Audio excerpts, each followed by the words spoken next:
최근 백두산에서 산사태가 일어나 관광객 수백 명이 대피하는 소동이 벌어졌습니다. 화산 폭발의 전조가 아니냐는 말까지 나왔는데 전문가들은 어떻게 보는지 베이징에서 이도성 특파원입니다. 거대한 바위들이 뿌연 연기를 일으키며 산 아래로 굴러떨어집니다. 이를 지켜보던 사람들이 황급히 도망칩니다.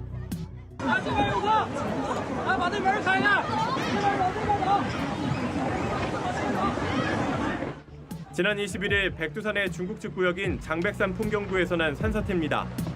다행히 사상자는 없었지만 놀란 관광객 수백 명이 한꺼번에 달아나면서 큰 혼란이 빚어졌습니다. 那块没有道路，也没有车辆，人员的观景台距离那儿也非常远，没有造成什么伤亡啥的。 백두산에서는 2년 전에도 대형 산사태가 일어났고 2, 3년마다 한 번씩 산이 무너져 내려 공포에 떨게 했습니다. 이번 산사태가 활화산인 백두산이 다시 폭발할 전조가 아니냐는 의문도 제기됐습니다. 하지만 산사태 영상을 본 전문가들은 최근 내린 폭우를 주된 원인으로 지목했습니다. 화산암으로 구성된 백두산에는 점토 광물이 많아 그 영향을 받았다는 겁니다. 물을 머금게 되면은 부피가 불어나요.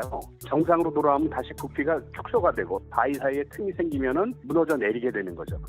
다만 작게라도 지진이 나거나 지하가스가 새어나온다면 그땐 화산 폭발이 일어날 가능성을 열어둬야 한다고 덧붙였습니다. 중국 베이징에서 JTBC 이도성입니다.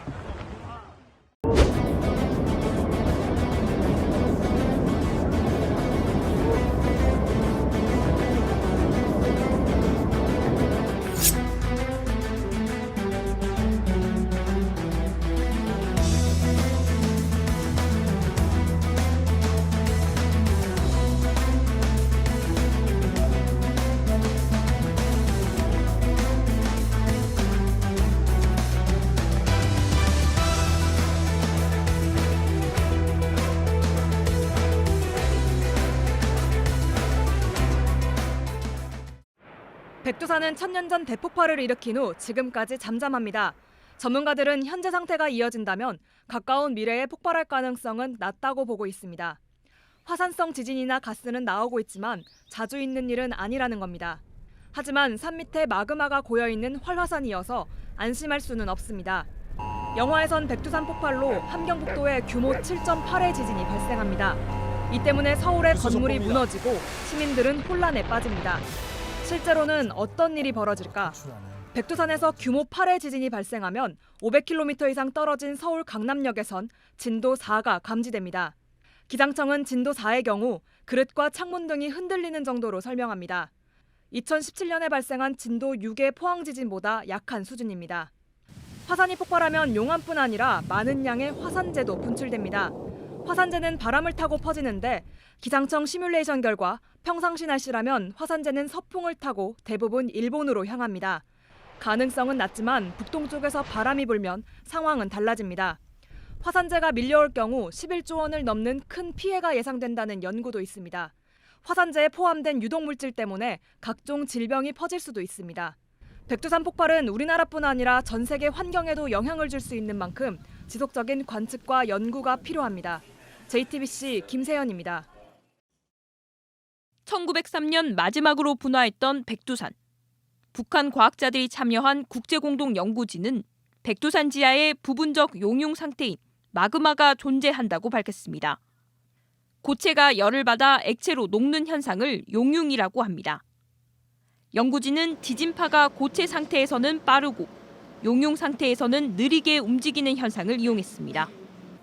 물질의 성질이 달라지는 경계면에서 전파 속도가 달라지는 겁니다.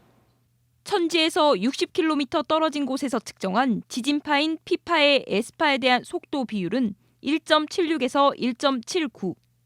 인근 지역과 큰 차이가 없었습니다. 하지만 20km 이내에서는 1.9 이상으로 높아졌고 연구진은 부분적인 용융 상태의 마그마가 존재하는 것으로 해석했습니다.